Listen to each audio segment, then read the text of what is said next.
Donald Trump यांनी इराणसोबतची शस्त्रसंधी वाढवली. पाकिस्तानच्या विनंतीनुसार युद्धविराम वाढवला. ट्रम्प यांचं विधान. तर हॉर्मुझच्या सामुद्रधुनीत अमेरिकेची नाकेबंदी सुरूच राहणार. भाजपच्या कोर कमिटीची आज रात्री बैठक. विधान परिषदेसाठी भाजपचे उमेदवार आज ठरण्याची शक्यता. विधान परिषदेसाठी इच्छुकांकडून फिल्डिंग लावायला सुरुवात. पंतप्रधान मोदींसंदर्भात केलेल्या वक्तव्याप्रकरणी मल्लिकार्जुन खरगेंविरोधात भाजप आक्रमक. खरगेंविरोधात निवडणूक आयोगाकडे तक्रार दाखल. खरगेंवर कारवाई करण्याची भाजपची मागणी.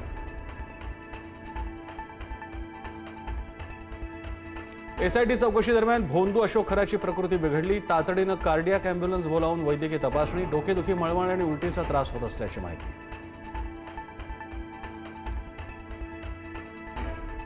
भोंदू अशोक खरात प्रकरणात तपासाला वेग. नाशिकमधील एका बड्या हॉटेल व्यावसायिकाची एसआयटीकडून तब्बल 6 तास चौकशी. खराच्या व्यवहारांची चौकशी करत धागेदोरे शोधण्याचा प्रयत्न.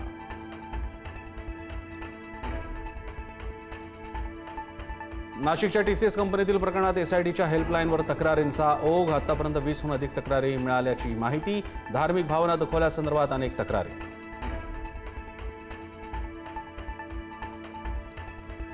टीसीएस कॉर्पोरेट जिहाद प्रकरणातील 6 संशयितांचा अटकपूर्व जामिनासाठी अर्ज. 2 तारखेला होणार जामीन अर्जावर सुनावणी. दानिश शेख, आसिफ अन्सारीसह 6 जणांकडून अटकपूर्व जामिनासाठी अर्ज.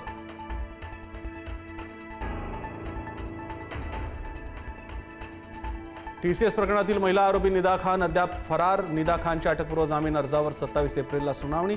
सुनावणीपूर्वी अटकेसाठी पोलिसांचे प्रयत्न तीव्र.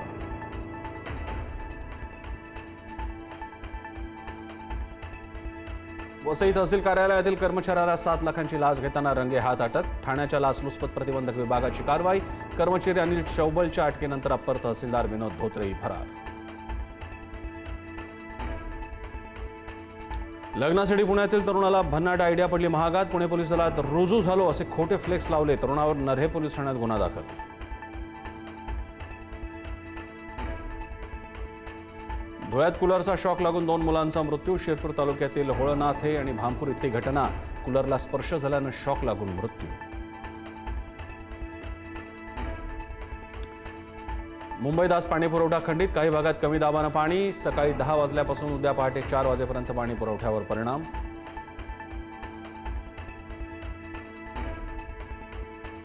राज्यात शनिवारपर्यंत पावसाचा येलो अलर्ट. कोकण, मध्य महाराष्ट्रासह मराठवाडा, विदर्भात मुसळधार पावसाचा इशारा.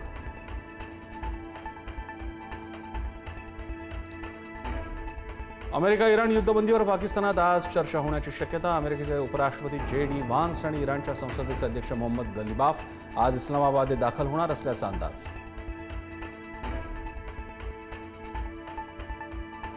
पहलगाममध्ये झालेल्या दहशतवादी हल्ल्याला 1 वर्ष पूर्ण. पाकिस्तान पुरस्कृत अतिरेक्यांनी हिंदू पर्यटकांवर धर्म विचारून झाडल्या होत्या गोळ्या. 22 एप्रिलच्या हल्ल्याच्या कटू आठवणी आजही जिवंत.